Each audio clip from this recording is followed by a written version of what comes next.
Baik, selamat pagi adik-adik. Selamat pagi, Pak. Pagi, Pak. Oke, terima kasih luar biasa ya semangat adik untuk belajar. Apa dulu mau tanya dulu, siapa di antara kalian yang pagi hari datang tidak sempat sarapan? Saya, Pak. Aduh. Baru sarapan. Oke, lain kali sebelum mengikuti kegiatan belajar di kelas, kalian harus sarapan dulu ya. Ya, ya. Baik, sebelum kita memulai pelajaran kita, kami minta satu dari antara kalian yang memimpin kita dalam doa.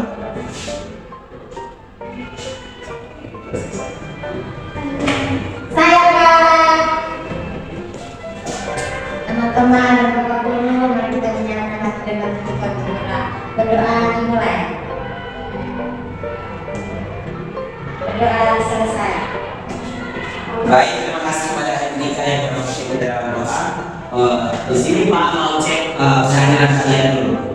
Hendrika, Hadir, Pak. Afiza. Hadir, Pak. Oke, baik semuanya hadir ya hari ini. Ya, Pak. Oke, terima kasih. Baik, ada yang tahu hari ini kita mau belajar tentang apa? Belum tahu, Pak. Oke, baik. Hari ini kita mau belajar tentang peran Indonesia dalam lingkungan negara-negara Asia di Tenggara, yaitu pada bab 4 PKMSD. Topik C tentang kerjasama negara-negara di Asia Tenggara. Pak Guru mau tanya dulu ini, siapa yang tahu negara-negara di Asia Tenggara itu diikat oleh organisasi apa? ASEAN. Oke, tepuk tangan dulu. Yang benar ya, bahwa negara-negara dalam kerjasama Asia Tenggara itu berkumpul bersama dalam satu organisasi yang dinamakan dengan ASEAN. Oke. Baik, hari ini kita akan membahas secara khusus tentang kerjasama negara-negara di Asia Tenggara. Di sini di Asia Tenggara itu memiliki organisasi sebagai pengikat antara negara-negara sekawasan Asia Tenggara. Nah, ASEAN saya apa kepanjangan ASEAN? Ayo, siapa yang menjawab? Oke, baru akan menjelaskan ya. ASEAN merupakan salah satu bentuk kerjasama regional di kawasan Asia Tenggara. ASEAN adalah kepanjangan dari Association of Southeast Asian Nations. ASEAN disebut pula Perbara. Perbara itu perserikatan bangsa-bangsa Asia Tenggara, yaitu perhimpunan bangsa-bangsa Asia Tenggara bersama lawan seperti itu. Oke, anak-anak, itulah kepanjangan dari ASEAN. Lanjut ya. Ya, Pak. Nah, di sini ada latar belakang berdirinya ASEAN. Ada yang tahu latar belakang berdirinya ASEAN itu karena apa? Deklarasi Bangkok. Ya, benar sekali. Tepuk tangan dulu. Oke, benar sekali. Tepuk tangan dulu. Oke, itulah seperti yang telah akan jelaskan bahwa latar belakang berdirinya ASEAN itu yang pertama karena adanya persamaan nasib, yang kedua persamaan letak geografis, yaitu di kawasan Asia Tenggara, yang ketiga persamaan budaya atau kebudayaan, yaitu, dan yang keempat sama-sama berupa negara Inggris yang sedang berkembang. Oke, kita lanjut ya. Ya, Pak.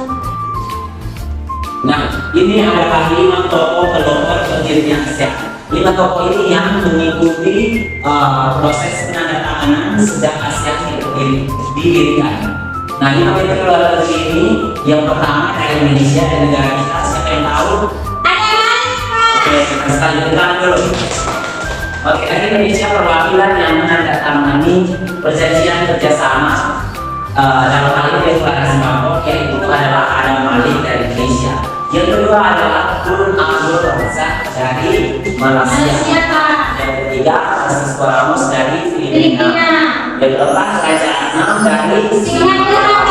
Dan yang terakhir ada Narat Oman dari Thailand. Nah, kelima tokoh ini, kelima mitra ini yang menjadi pelopor yang menandatangani deklarasi Bangkok, sehingga kemudian berdirilah ASEAN. Oke, kita lanjut ya. Ya, Pak. Nah, ini tujuan berdirinya ASEAN. Siapa yang tahu tujuan berdirinya ASEAN? Yang pertama, silakan. Ya, silakan Afiza. Oke, kita dulu. Tujuan dari ASEAN itu bisa merupakan bentuk dari kegiatan mempercepat pertumbuhan ekonomi dan sosial budaya di kawasan Asia Tenggara.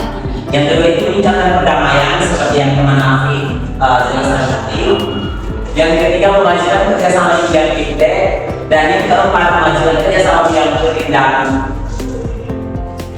pertanian, industri, perdagangan, angkutan dan komunikasi. Dan selanjutnya kita lanjut ya.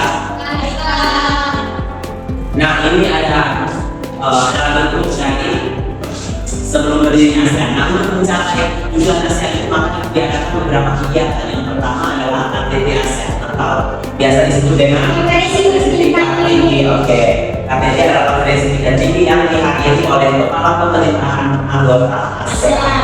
Yang kedua adalah sidang tahunan parlementer di luar negeri. Yang berikut adalah sidang menteri ekonomi, dan yang berikut adalah sidang menteri non ekonomi. Nah, KTT ASEAN itu yang pertama diadakan di Denpasar, Bali.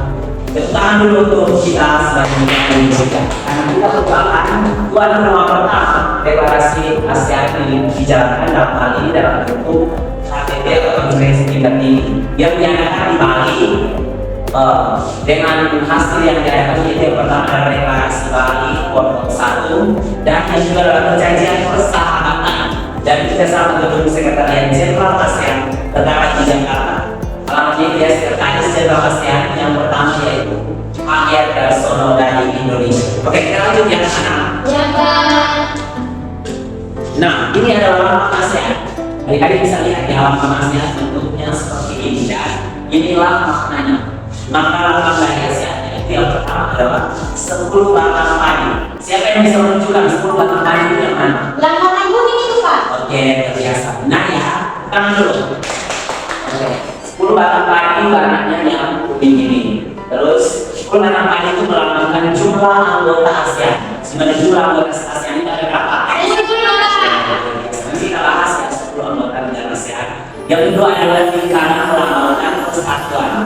Nah ini lingkaran ini, merah ini melambangkan persatuan. Nah yang ketiga adalah warna biru melambangkan kedamaian dan kestabilan. Warna biru ini yang pertama.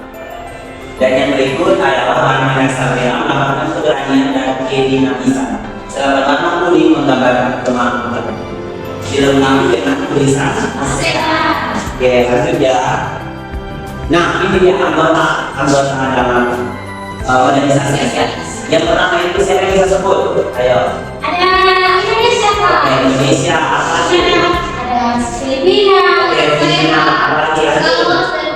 Oke, Laos dan Brunei Darussalam. Apa lagi? Singapura. Oke. Ini adalah 10 anggota negara-negara yang tergabung dalam organisasi ASEAN atau sekawasan Asia Tenggara. Yang pertama ada Indonesia. Indonesia itu maknanya apa? Yang kedua adalah Malaysia, ibu kotanya adalah Kuala Lumpur. Yang ketiga adalah Thailand, ibu kotanya Bangkok. Yang keempat Filipina, ibu kotanya apa? Manila. Yang kelima Singapura, ibu kotanya Singapura. ibu kotanya tetap Singapura. Brunei Darussalam, ibu kotanya Bandar Seri Begawan Pak. Oke, luar biasa, kalian sudah hebat ya. Selanjutnya Laos itu ibu kotanya Vietnam, ibu kotanya Hanoi, dan Myanmar, Nepal, dan Kamboja, Phnom Penh. Itulah anggota-anggota dari negara ASEAN. Oke, lanjut.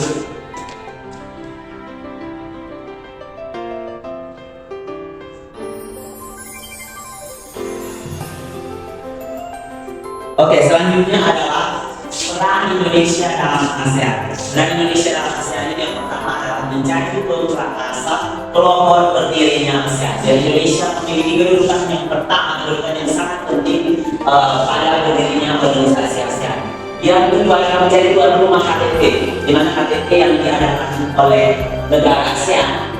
Negara-negara ASEAN KTT pertama itu dilangsungkan pertama di Bali, sudah dibahas. Yang ketiga adalah ikut menyelesaikan konflik di Kamboja dan diadakannya Jim atau Jakarta Informal Meeting. Dan yang terakhir adalah menjadi guru damai yang pertikaian antara pemerintah Filipina dan suku Moro. Selanjutnya, nah ini adalah bentuk-bentuk kerjasama dalam bidang sosial budaya yang dilakukan se-ASEAN. Yang pertama itu sosial. Nah, dalam bidang sosial negara-negara ASEAN biasa saling membantu memberantas dan melakukan pencegahan narkoba dan penanggulangan. Itu dalam bidang sosial yang pertama. Yang kedua, penanggulangan bencana alam. Yang ketiga, perlindungan anak cacat, dan yang keempat adalah pemerataan kesejahteraan masyarakat. Selanjutnya itu dalam bidang budaya. Nah, kalau budaya, siapa yang tahu kerjasama budaya negara-negara Asia Tenggara? Oke, siapa yang mau duluan? Silakan yang ketiga. Oke, yang tangan dulu ya. Oke, itu ada bentuk kerjasama sosial budaya. Nah, di bidang budaya itu sekarang adik-adik bisa melihat bahwa ada begitu banyak pertukaran pelajar dan mahasiswa yang melakukan studi di luar di negara-negara ASEAN. Yang kedua, pemberantasan buta huruf. Yang ketiga, program tukar-menukar acara televisi ASEAN. Dan yang terakhir adalah tamu karya pemuda ASEAN. Oke. Maaf kembalikan yang PPD berkali-kali kerjakan. Silahkan diisi ya. Waktu kalian 2 menit ya.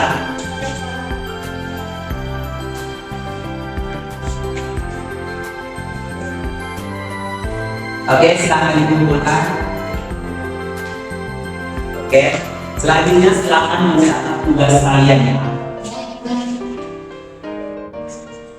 Oke, baik, pembelajaran kita hari ini sampai di sini. Siapa yang mau menyimpulkan pembelajaran kita? Oke, Pak akan menyimpulkan pembelajaran kita hari ini ya. Hari ini kita belajar tentang kerjasama negara-negara ASEAN Tenggara dalam organisasi ASEAN.